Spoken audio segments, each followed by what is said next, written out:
What is up, guys, and welcome back to the Sweat It Out podcast. I'm excited for today's guest because I've been waiting with this one for quite a while. I've been following him for a while, and he does some really cool stuff, and I can't wait to dive into these topics and have a great conversation. He's a 4-time Emmy-winning TV host, YouTuber, entrepreneur, adventurer, has a podcast called Insight with Chris Van Vliet, 105 million views on YouTube. So, guys, help us welcome the one and only Chris Van Vliet to the podcast show. We're about to have a good time. Let's go. Woo! What's up, brother?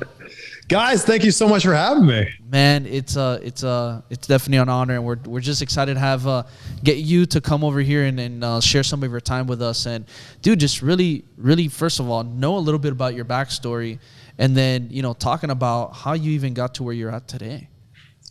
Yeah. Well, first of all, it's great to be back in Miami. I feel like I'm there right now with you guys. Although my shirt is not nearly as fun as yours. What a shirt that is. I know, right? It's pretty Miami, right? It's a flowery shirt. Miami huh? shirt. That is good.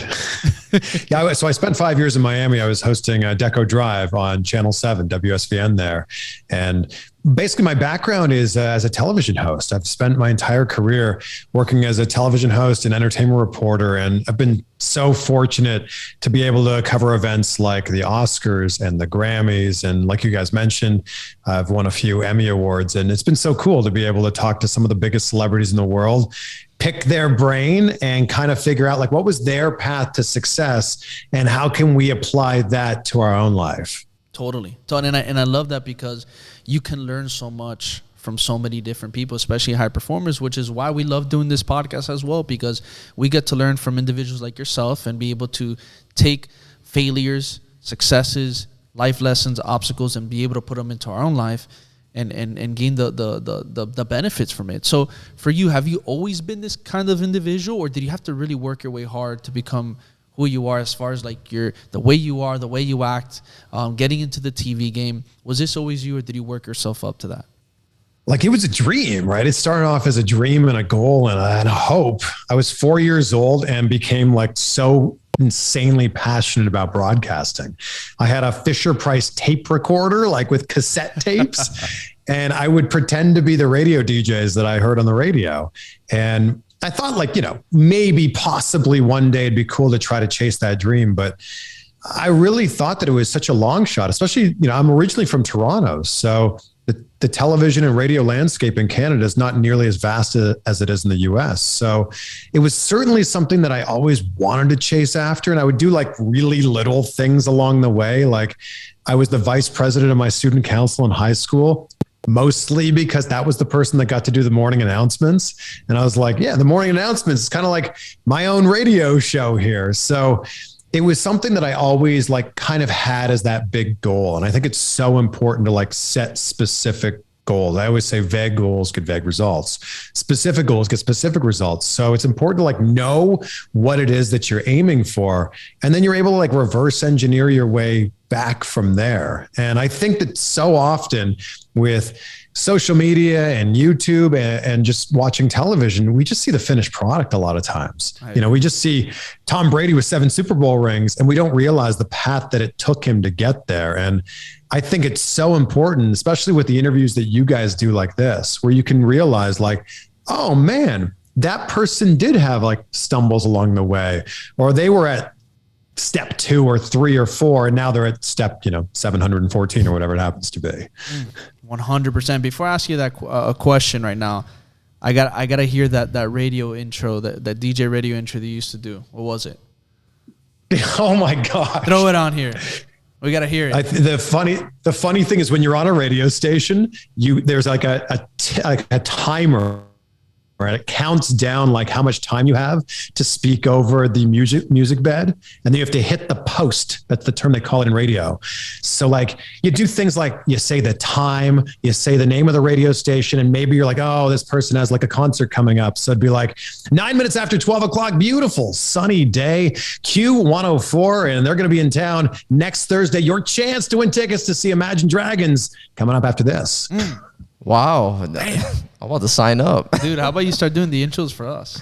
Yeah, for real, man. I'd be like, okay, 14 seconds of talking, I can do that. Oh man, I've got 26 seconds. That's like 3 sentences. Oh my God. And were you always a gifted natural, or did you actually like practice this? Did it just like, how did this happen, man? Like how did you just obtain this way of speaking? Because it's not everybody has this. I think it was blind confidence. Like, I think that's where it began, of like the idea of going, I can do this. And like, I'm going to look like an idiot for the first little while. And in broadcasting, that's probably like the first 5 years, but it was just like blind confidence that like, it's good enough. And I know that today is going to be better than yesterday was. But I think it was just the fact that I always loved performing. Like, I was in high school, I hosted the talent show and hosted the fashion show. I was in plays growing up. Like, I just loved the idea of having a microphone in my hand and being able to like control the reaction of an audience. And I think that was just something I was always drawn to. And it's interesting in broadcasting because you don't see the audience. You know, the audience is on the other side of that microphone or on the other side of that camera. But you know that you have the ability to control them with facial expressions or words or phrases. And I was just always really drawn to that idea of storytelling. And it's like, storytelling is fascinating to me. All three of us could experience the exact same crazy thing today. And then when we go back to our family, friends, loved ones, and retell that story, each version of that story is slightly different than the other person's. And I've always been so fascinated by that. Did you ever get butterflies when you would go on stage and whenever you would do your hosting, or does that even exist now because you're at such a level that you don't even get butterflies anymore? Oh yeah, no, for sure. Like, it still happens all the time. And I think it's just like that nervous excitement, that nervous energy of like, I don't know, like kind of a reminder of like, this is what you want to be doing. And you've worked your whole career to be here. There's definitely been some times where you're outside of the door that says Dwayne Johnson on it, or Denzel Washington, or Meryl Streep, Jennifer Aniston, and your palms get a little bit sweaty. Not that you're nervous to talk to another person, but it's more of like, oh man, I've got just 5 minutes to do this interview. Like, I hope it's good. That's where the nervousness comes from, I think. And I think also like, you know, you mic up and you put makeup on with television. It's like, there's this whole process, almost like going to war, like in a way of like, you know, you get prepared for this thing. Nothing like war, by the way, but like, it's this preparation of like, you're doing all of these steps and then like the payoff is right here. What was the most interesting interview you ever did? It's probably got to be The Rock. Like, I've been fortunate to interview him a handful of times. And by the way, I'm a big wrestling fan. Did he take your cell phone and do one of these? I would love to share this story that I took a photo with The Rock, like, so Hercules 2014. And after the interview, we took a selfie and I pushed the volume down button to take the picture. And he goes, how'd you do that? And I went, oh, you just hit the volume down button. It's like, it works as like to take the photo. And he's like, are you serious? I taught The Rock this little iPhone trick. I was so proud of myself. That's awesome. What? I mean, that was 8 years ago now, but there's something about The Rock that's just really unique. Like, they always say you shouldn't meet your heroes, but if your hero happens to be Dwayne Johnson, like, go out of your way, do whatever you can to meet your hero, Dwayne Johnson, because he's smart and he's funny and he's charismatic, but he has this self-awareness about him. Like, he knows that he's one of the biggest stars in the world. And he also knows that, like, this is an important moment for you, you know? So he turns the moment around. Instead of it just being about him promoting his movie or book or whatever it happens to be, he turns the moment around and includes you in the moment. And it's just so cool to see that. I think that we can all learn a lot from that. And that's what makes him so great. That's why he is so great and why he's so loved by so many fans and why he has one of the biggest social media platforms out there following, because of that exact reason, which I think if more people learn to do that and know how to pivot their, maybe if they have a bigger spotlight or anything, know how to pivot certain things to make the person feel special in that moment with you, and you share that goes such a long way. Yeah, there's something in an interview when the person you're interviewing says, that's a great question. Because you're like, as an interviewer, you're like, oh, wow. Like, I put a lot of time and effort into this, and that person thinks it's a great question. And The Rock does that like so frequently. Oh, it's a great question. Like, he just knows how to like kind of pump the tires a little bit. I guess. Well, me and Bryan will have to be waiting for Chris to drop that one on us. Hopefully it'll be soon. We'll see. Yeah. We'll see. We have to earn it. We have to earn it. Yeah. So Chris, I gotta ask you, just because you said you got 5 minutes with these people, 5 minutes. What is that 5-minute framework? So different, because like, I think that interviews are an art, as you guys, very well know. And a 5-minute interview is so different from an hour-long interview. So I think it's like the idea of, in 5 minutes, maybe you've got 4 or 5, possibly 6 questions. So it usually start with like something that would like endear you to them, like something where like you win them over a little bit. Like, you can't come in like guns blazing, asking the toughest question, or like, I didn't like your movie, here's why. Like, you can't do that. So something that like endears you to them. And then like, I try to like, at some point during the interview, work in something that's fun or different, or like a different angle on it. Or if there is a question that seems like the obvious one to ask, I'll try to ask it in a way that's like a different way of asking it. Like, for example, a question that gets asked a lot as a celebrity interviewer is like, oh my gosh, what was it like to work with Steven Spielberg? And then the actor will say, oh my gosh, he's just the best. He's so talented. It's amazing being with him. It's just, what an honor to work for him. And it's like, okay, that's an okay answer, but it's kind of boring. I would like take that question and flip it on its head and go, what's the one thing you learned from working with Steven Spielberg that you'll take with you to the next set that you're on? And then it's like, oh, wow. Well, actually on day 3 of filming, he did, and then you get this great story out of it. So I would try to like dig deeper, like just beyond that surface level question. Did you figure this out yourself, or did you actually study and read, maybe take notes from somewhere else, or learn from somebody else to actually learn how to be able to ask those right deep questions and actually dive in linearly instead of spreading yourself out? Tony Robbins always says success leaves clues. So I would see like, who's the smartest person in the room here? And I don't necessarily mean like a physical room when we're waiting to do the interview, although that was often the case. But I would say like, who's the person who's getting the best responses here? Like, how is Howard Stern so good at being able to peel back those layers of the onion and get people to say things that they've never said before, talk about things they've never talked about before? So I would look at people like him, or growing up in Canada, there was this TV host named George Stroumboulopoulos, who, what a last name, right? I was about to say, what a name. George Stroumboulopoulos. But he had this like super laid back style that I really like loved, that it never felt like he was doing an interview. It felt more like a conversation. And he's one of my very best friends now. His name's Jake Hamilton. And he was doing a lot of these same celebrity interviews when I was. And I didn't know him that well when we first started out, but he was getting these like incredible moments with people. Like, he got Morgan Freeman during an interview to read his eulogy. Right. Morgan Freeman has that amazing voice, and he goes, he wrote this out, and could you read this? And he did. And like, then he had another moment where he danced with Angelina Jolie, like on camera, like these insane and incredible feats. And I started going into interviews going, what could my Jake Hamilton moment be? Like, what could I do here that would make like an unforgettable moment? And if it works, awesome. Like, it makes this cool moment. If it doesn't work, nobody needs to know about it except for me and the person I'm interviewing and maybe the camera operators. That's awesome. What is that moment? Tell me one of those moments. I interviewed Gerard Butler for London Has Fallen, and like, the like action movie. All right. And I set it up of like, you do some like amazing movie punches. And then he was like, oh, thank you. I actually think I had my best movie punch ever in this film. And I said, I'm wondering if right now you could teach me the secret of a movie punch. And then I sat up at like the edge of my chair, and he sat up and he punches me. It's like 3 feet away from me, but it looked so good on camera. So that was one of those where if he was like, yeah, I don't think so, man, I would have been like, you know what?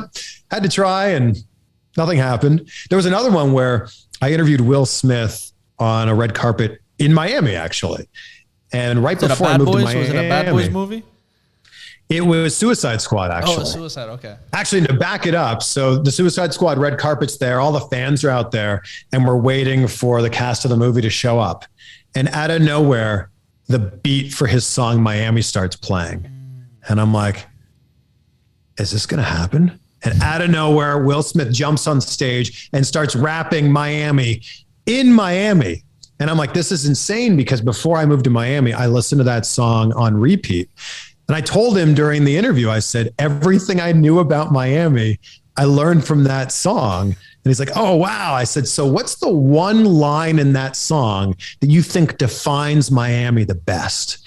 And he's like, it was like Spanish, Haitian, Indian, Jamaican, black, white, Cuban, Asian. And then we both rapped it along together. And I was like, that was a cool moment.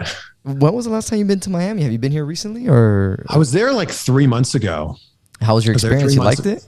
I love Miami. Yeah, I love Florida. It's so great. You got to just move back, man. Yeah, you got to come back. Now I keep up with everything that goes on there with the Only in Dade Instagram account. Yeah, that account's crazy, man. I actually showed up on there one time. Yeah, he did. Yeah. What happened? Oh no, what happened? I was standing in the middle of the street with a cardboard sign, and I put rent is too high. And I guess somebody picked it up and it started just going viral. Especially now with the way the market is down here. Which everything's insane. gone crazy in Miami. Everyone from California and New York has been moving down here, so it's blown up here since. Oh, geez, try to buy a house in California and you'll think that the prices there are a deal. Well, it's crazy is that, if you want to go ahead and see, he's the broker. He's a broker. So. How are the prices over there, by the way? Have prices gone down or? Oh, no, they're way up. Oh, they're even higher. Okay. Oh, it's crazy. And you'll know way better than me because this is your expertise, but I feel like it can't get much worse right now. Yeah, I agree with you. The price is going to go down? They have to. Who can afford it?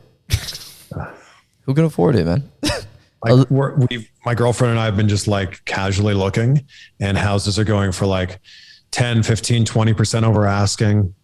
House the other day that we really liked got 41 offers. All of them were at least 100,000 over. So that's the other thing. Where's this money coming from? That's a great question. I don't know where that money's coming from. Here in Miami, there's like a little shack that I saw the other day, and it was like, a 2-1 little house in South Miami. The thing was going for $1 million. I'm like, come on, guys. Wow. What are you gonna do with that property? What are you gonna do for $1 million? And I don't know. I don't know where the money's coming from. Maybe they're printing it somewhere. Who knows? Chris is like, I'm gonna have to saw all my awards behind me in order to get this. Yeah, seriously, and these aren't worth very much. How about the YouTube, the beautiful YouTube plaque? I don't know. What do you think you could get that sell that for on eBay? $80 maybe? Oh, maybe $80. Maybe. But let's talk about that though, because I want to talk about the social media side of things. Now that we pointed that out, Sure. How are you able to amass such a big YouTube presence? What was that? What was the formula you took, or what was the approach you took to build those? What was it? How many? I forgot what we read, but 100-something million views. How'd you do that? Yeah, now it has like 300,000+ subscribers on my main channel. And I just started a clips channel about a year ago, and it already has like 37,000 subscribers. Wow. I think the biggest thing is consistency. It's like, I think that too often people make content for themselves. You should be making content for your audience, because the more views you get on this video means you're going to get more subscribers, and then hopefully more views in the next video, and so on and so on. And I just think for me, it was, look, my YouTube channel started in 2011, and it was just kind of like a video here, a video there. And then in 2018, I was like, I've got something like half decent going on here. What would happen if I were to like start to put some more time, some more effort into this? And it was like a hockey stick from there. Just like as soon as I started putting more time and effort into it, it was like the results just started going way up from there. So I think it's just about consistency. And it's also about like creating something that's watchable. I also think that a lot of people think of titles in the wrong way. Like titles and thumbnails are so important. And I think it's so important to realize that a title is not a title. It's a headline. It's a reason for somebody to click on that. So as soon as I started to realize that calling a video like Jennifer Lawrence interview was not as good as going Jennifer Lawrence says or talks about, that's when things really changed too. So where you're like, let me get that 5-minute framework opening question or something along that lines, and making something simple, similar to my YouTube title video. I don't know. Is that how you grab those hooks? Is how you hook people's that kind of mentality, and then go into like a story or close? Like what is that framework for that video? Look, I had the great. I was so lucky, the great fortune of being able to interview like some of the biggest stars in the world. And I think that when you're interviewing like those people, there's already a fan base built in. So I think that you kind of already get an audience that comes over because of that. But now you've got to do something like one better from there. Like everybody that's a rock fan has seen 100 rock interviews, or anybody that's a Jennifer Lawrence fan or Jennifer Lopez fan has seen a bunch of their interviews. What's going to make this different? What's going to make this stand out? And that's where I would really start to think of like, she's never really talked on the record about, this role from 12 years ago or something like that. And I would try to work that into an interview to go, how can we get something different out of this person? Look, I'll tell you right now that it's not easy what you're doing, because with so many of those people being interviewed, to be able to be the one sticking out and being different, you have to really, really be different, and you have to really figure out an angle to it, which is not easy. And that's the thing. How do you come up with these angles? Do you think about it? Do you write them down? Do you do research on them? Like, do you look for specific things? Like, for anybody out here who might be in the same field or similar field, how do you figure out these angles to be able to come up with new, fresh, trendy topics to extract from people who are constantly being interviewed and on stage all the time? I'll usually start with and it sounds so like rudimentary, but I'll start with a Google search, and not just to see like what articles come up, but mostly like what's the autofill on that? Like if I type in Gerard Butler, what are the words that come after that? Like what are people like really interested in? Then I'll look at like what are the news stories? Like maybe there was something that just happened yesterday or the day before that he hasn't addressed yet. Like that's something that I really like look into. I'll often go on YouTube and see like what are the top videos for that person. Oh, wow. People really like when this person talks about their diet or their workout or their style. Maybe I should throw in one of those questions and then like put an interesting spin on it. But I think it's important to, or a really big one is like go into the comments of a really popular video. And like the super fans of those people will see things in those videos that you would never, ever see. So I would like dive deep into the comments and go, man, there's a lot of comments about their cat or something like that, or and then you would find a way to like work that in. What's one comment that you would say you grabbed, you used on a video, like you used a title, or you grabbed an idea from that comment, you put on a video and it exploded? I remember when I interviewed Jason Momoa for Aquaman, and he's so great. Like he was just so much fun. And we were talking about like his diet and his workout and like playing this role. And he was like, dude, I'll tell you something I've never told anybody before. And he told me the story about like how he drinks Guinness to make him look ripped on camera. And I was like, man, that's a headline if I've ever heard of one. Ooh. He drinks beer to make himself look ripped. This is amazing. I upload the video and like, it didn't do nearly as well as I expected. And everybody in the comments was talking about how he referenced the Snyder Cut. So it was before the Snyder Cut of Justice League came out.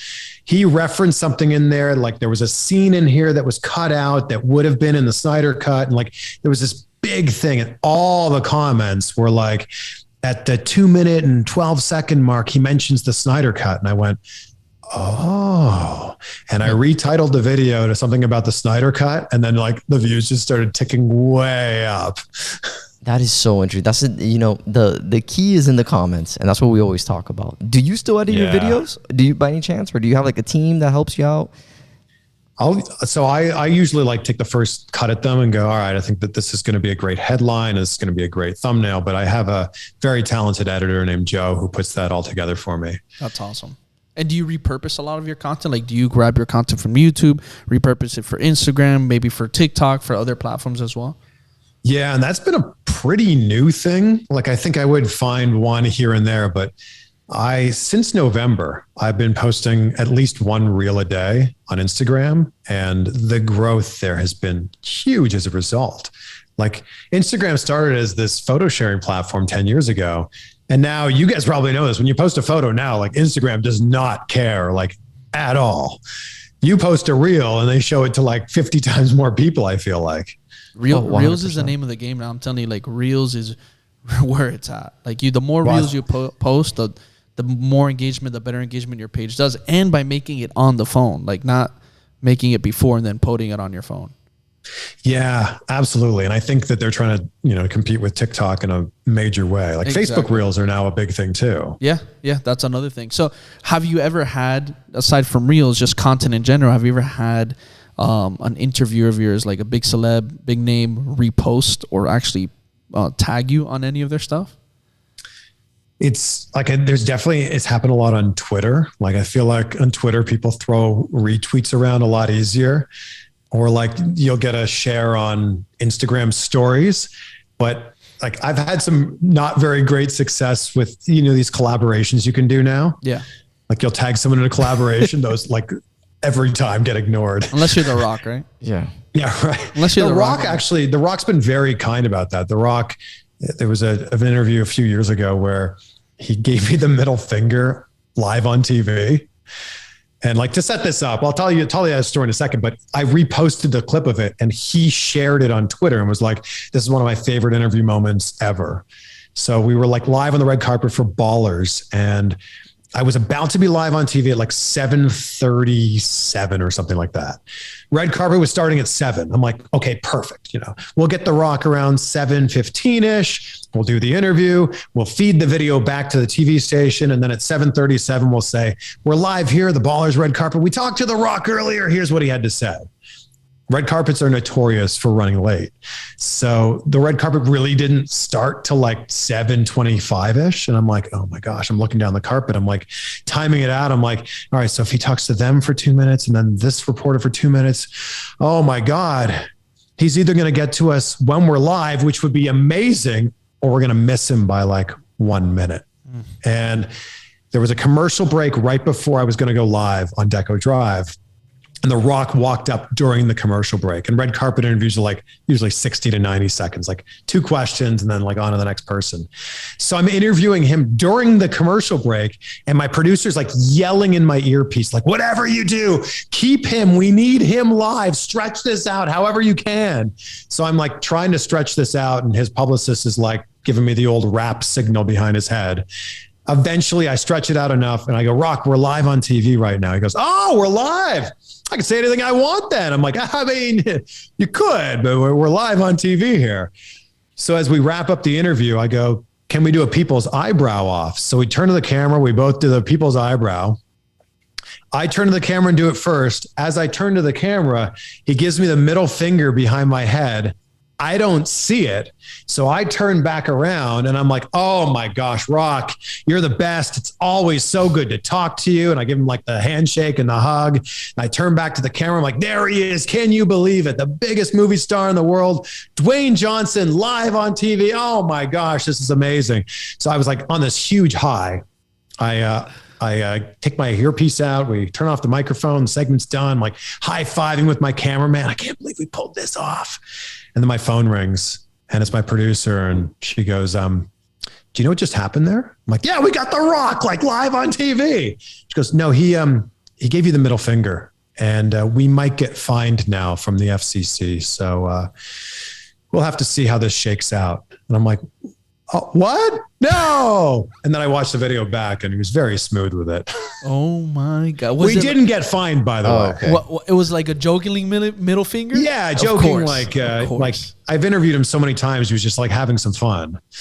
So maybe that's what saved it. Maybe that's what saved it. So I got to ask you though, interviewing, starting, you did the radios, you've been interviewing people for a long time now.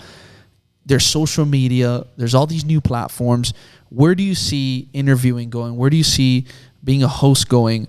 Do you see it just falling more down the line of digital, social media? Do you think it's going to enter the metaverse? Do you see yourself in the metaverse? Like, where do you see all this? I'm really interested in knowing.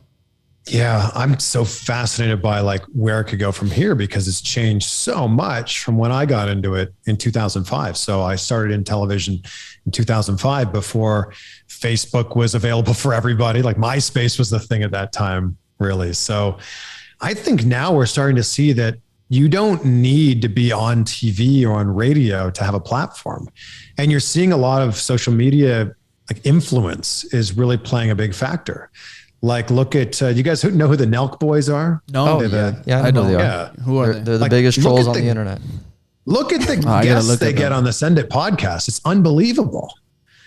And I think you're seeing this with Jake Paul and Logan Paul with Impulsive. It's just like, if you have a platform, people are going to come and you're going to be able to have these great conversations. I mean, look at what Joe Rogan's built from, geez, when you go back to like episode 12 or hell, even episode 312 of the Joe Rogan Experience, it's a very different show than it is now.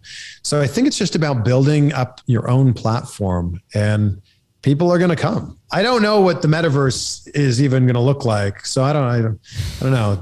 He's like, that's too far from me right now. I don't know. It feels like it's also just around the corner at the same time. I know, it's crazy, right? All I'll say is we've been in a form of metaverse for so long because we're already practically plugged into so many things that it's just a 2D version of it, if you really think about it. I don't know. You're absolutely right. That like, I was talking about this with somebody the other day. We don't know how to be bored anymore because that's true. Back in the day when you were waiting in the doctor's office, maybe you read that, outdated National Geographic, magazine that was sitting there, but otherwise you just kind of sat there. You looked around, you sat there, you looked at your fingers. Like now, the second we get bored in line or even at dinner sometimes or in a doctor's office, you pull out your phone immediately. So I think you're right. Like we are in a form of the metaverse, like where we escape to it like instantly. So is this a good thing, a bad thing? Is it however you want to take it? Like, what's your thoughts about this? I think that social media is a tool. In the same way that a knife is a tool, in the hands of one person, it can kill you. In the hands of a surgeon, it can save your life.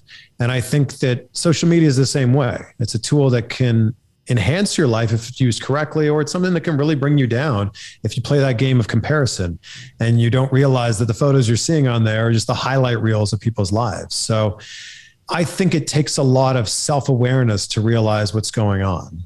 Yeah, it's funny because I remember when your parents would tell you, well, I don't know about you, but for me, they're like, oh, don't play video games in front of the TV. It's going to damage your eyes. And now we're going to have them like right into our brain. So I don't know how that's going to work out here, man. Right. I don't know either. Well, they're gonna have to put in, they're going to have to embed some kind of blue light system into these Oculuses. Yeah, that's the next step. Yeah, for sure, bro. The blue light lens or whatever they call them. It's crazy, man. The times that we live in, it's just it's fascinating to me because it's just like you said, either if you either look at it as a tool or you could look at it as an escape, and depending on whose hands it falls on will determine that result. So, for me, the way I look at it is like everything that you're seeing now, you look at it as a tool. Use it for good. Use it to enhance where you're currently at, your business, your relationships, your networking. And if you learn how to do that, you'll have success. What is the sauce for you, and maybe advice you can give it to anybody else that you would say you see as an important staple, as you should be doing this besides consistency, which I know you mentioned, but you should be doing this all the time on social media if you want to have some level of success? It's a great question.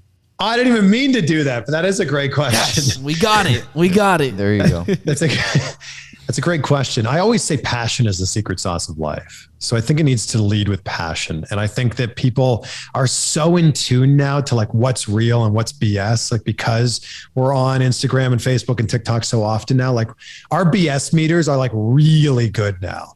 So I think that if you can lead with passion, I think this is why like Barstool Sports and Dave Portnoy have been so successful, because you look at a guy like that and you're like, hey, that's just who he is. He's just being himself. There's no BS there. So I think it's that, it's no longer like the news that we all grew up watching was that like really newsy voice of like, oh, here's the news that's breaking this hour. And like, nobody talks like that. And I think it's the idea of just being authentic and being true to like what's interesting to you. And if it's interesting to you, it's going to be interesting to millions of other people out there. Yep. And I think when the closer we're realizing to getting more of that rawness and really and be able to be more relatable with those that we've listened to or that we inspire to become one day or that we look up to, you actually just see at the end of the day, everybody's a person. We're all humans. We all make mistakes. We all might even have similar upbringings or different ones, and we all come from somewhere. So I think when people see that and they can tear off a lot of the scripted and 24/7 like this and cookie cutter, and it's just like it takes away a lot of that stuff and it brings it back to reality of like, guys, we're all people, and when we can show people that we're people, it's actually going to bring you more people. because people just want to be able to relate. And I really like that you brought that up, because it's what I see as the success part of social media, and it's just being who you are. Yeah, and think of the videos that pop up in your For You page, especially on TikTok. TikTok's so good at like cultivating stuff that's like good for you and interesting for you. It's stuff that's super shareable, right? It's those little moments in your everyday life that you'll like copy that and send it to your girlfriend or your brother or your friend and be like, oh, look, they're just like us. Or, oh man, don't you hate when that thing happens? Right. So I think that share button is like, that's the real secret sauce on social media, is that share button. Because I think when something gets shared, I think that the algorithm goes, oh, this thing is hitting for a lot of people. If I could drop a bomb button, I would drop it right now for that one right there. Because it's so true, that share button, really think about that share button is the sauce for social media, because the more people are sharing, the more that compound effect happens and it drives more traffic. Where can people connect with you, man? Where can people find you? Where can people reach out to you? Who knows? Maybe there's another celeb in there that wants you to interview them. Guys, thank you so much for having me on. This has been awesome. I've loved hanging out with you guys. Next time we'll do this in person. Yeah. If you're looking for me on social media, it's just at Chris Van Vliet, VANVLIET. And wherever you listen to this, you can find my podcast called Insight with Chris Van Vliet. You guys heard it from Chris himself. And Chris, something we like to do always to end the segment right, we always like to do a quick little burner round of just quick rapid fire questions with a quick answer. And we'll wrap it up, man. Ready? Let's do it. Ready? Let's do it. All right. Number one, what is the craziest and wildest experience you ever had when you had to interview somebody? I'd say getting the middle finger from The Rock was pretty crazy and very unexpected. I would agree with that one. Oh yeah, that one was big. Next one. What is the biggest obstacle you ever faced in your career, and how did you overcome it? Like 2 years into my career, I was given my dream job. I was hosting a show for MTV2 Canada, picked up my entire life, moved it in my 1995 Toyota Corolla across the country from Toronto to Vancouver, a 47-hour drive. And a year into that, our show ended up getting canceled. So that was a big obstacle of like, I picked up my entire life. This is now my identity. And the show was gone. And I was unemployed for 8 months. And applied for a lot of other jobs, auditioned for a lot of other TV shows. And it'd be between me and one other person or me and 3 other people, and I wouldn't get it. And it was that idea to just like believe in myself and to keep going. It would have been so easy to go, well, it's not in the cards, it's not meant to be. But it was that belief of like, I'm just going to work a little bit harder today than I did yesterday. And eventually this is going to happen. Love that. Amen. Love that. Chris, what is that one thing that you couldn't believe you just told somebody in an interview that you just asked this question? You're like, did I just say that? There's a very now famous or infamous interview I did with Deco Johnson and Leslie Mann, where they were promoting a movie called How to Be Single. And I went in, I'm like, oh, I'll ask them silly pickup lines and like see if they can judge these. And I went in and immediately Leslie Mann was like, kind of like hitting on me and like telling me to like unbutton my shirt and take my shirt off. And she's trying to like set me up with this makeup artist who's off camera. And like, I remember walking out of that and it was like a 3.5 minute, super quick interview. And I just remember walking out of that being like, did that actually happen? Actually, I remember sitting in that interview going, I wonder how much further I can push this. Like, is this a moment that's going to last for 20 seconds, or is this something that we could do for the full 3.5, 4 minutes here? So yeah, that's probably it. And I encourage you, if you haven't seen it, to go look at it and just be like, I can't believe that happened. I will. Oh no, I'm definitely gonna look at that too.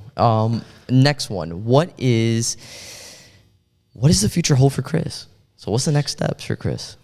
I think for me, I want more. Like, I love that we live in a time right now where you're on one side of the country, I'm on the other side of the country, and we're connecting like we're sitting next to each other. And I think that we live in a world of endless possibility right now.